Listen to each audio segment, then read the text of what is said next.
Hey there troops, it's me TheTacticalBrit, and today's video is brought to you by NVIDIA RTX, playing on an RTX 2070 Founders Edition at 1080p 100 FPS.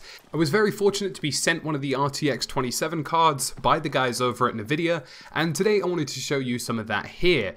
And as you can see, the FPS counter is enabled in the top right corner, and the RTX setting is off with the sole purpose of trying to max out the most frame rate we can in Firestorm, which is of course important to how well we perform, because the higher the FPS, the better you can use a G-Sync or high refresh rate monitor, and the better your reaction time in between. So without further ado, today's video focuses on the best landing points in Battlefield 5 Firestorm. Now, today we're going to be looking at a really cool map by the guys over at Gamer Maps, which actually tells the details of where the high tier loot and safes are in Battlefield 5 Firestorm, but also talking about why you should choose specific ones over others, and the importance of doing so.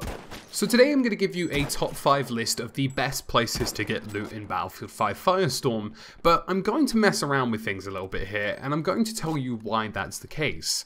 Now, in any given Battle Royale game, landing in a high tier loot location is all very well and good, but it does mean you're going to have company, regardless of where you go. A named location naturally in any given Royale game, and especially in Firestorm, will feature a lot of enemy players in one place. Now, because of that difficulty, and because of what's going to be coming your way, choosing the correct or right high tier location is actually a very difficult task. And the reason for that is because what most people don't notice is that high tier locations are only worth using if you can provide security to that location. It's all well and good having a crap ton of loot land in one situation, but multiple enemies will be there too. And because of that, you want the most sightlines as humanly possible, or at least some degree of security that you can use in order to lock down, secure the location, and take out any other squads. So in at number 5 is Boldor's Point. Now this is a really cool island that's dotted just slightly off the left side of the map, which is on the west, but it's really cool because it gives you a reasonable amount of security in the sense that it's an island that only really has one entry via land. So anybody who decides to use water will likely get killed, but anybody who wants to use the small pathways into the point will struggle to do so.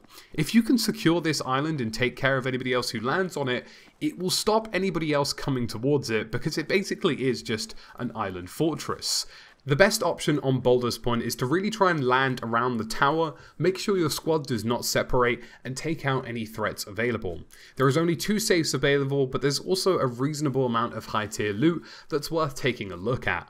In at 4 is Hansens Farms. Now the reason this comes in at 4, because it does have a relatively limited amount of loot, is down to the fact that geographically this is a great location to land, because it will allow you to take on enemies with relative ease.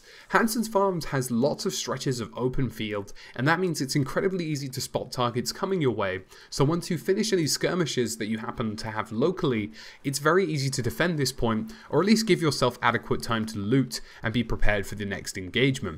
There's a good scattering of level 3 loot as well as 2 safes in the region, which makes it a pretty good target.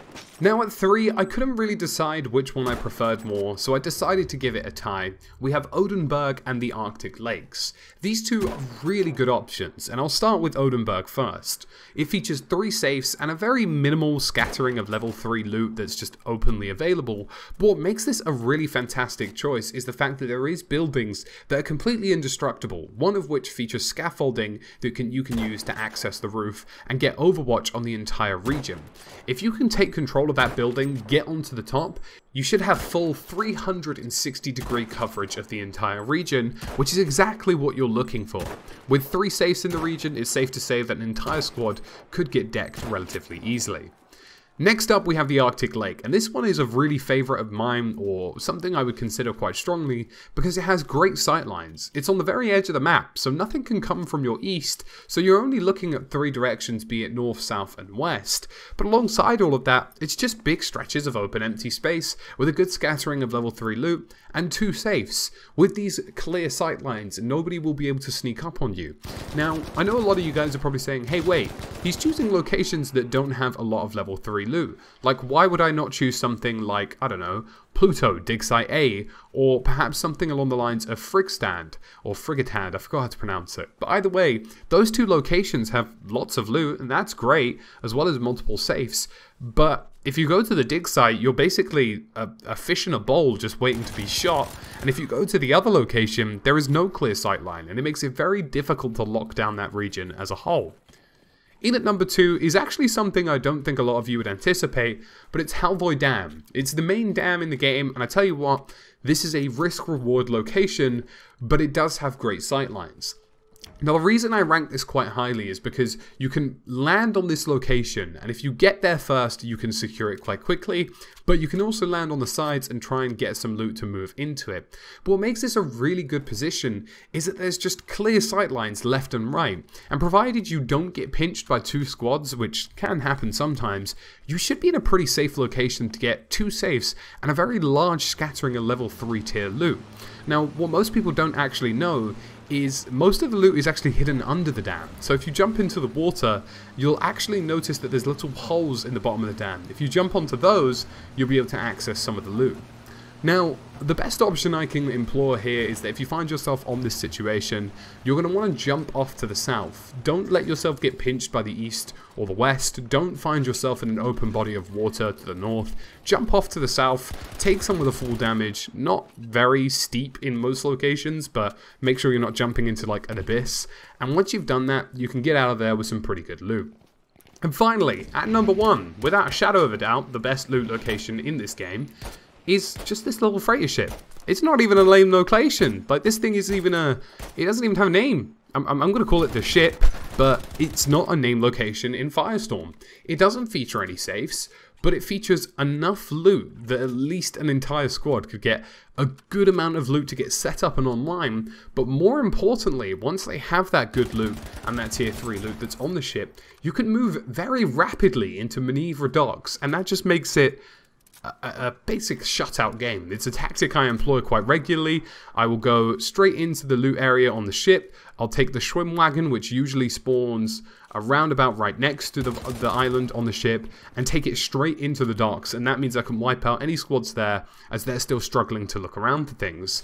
Or alternatively, if you're looking for a bit of a quieter game, you can move north through the small villages and head your way north up the map.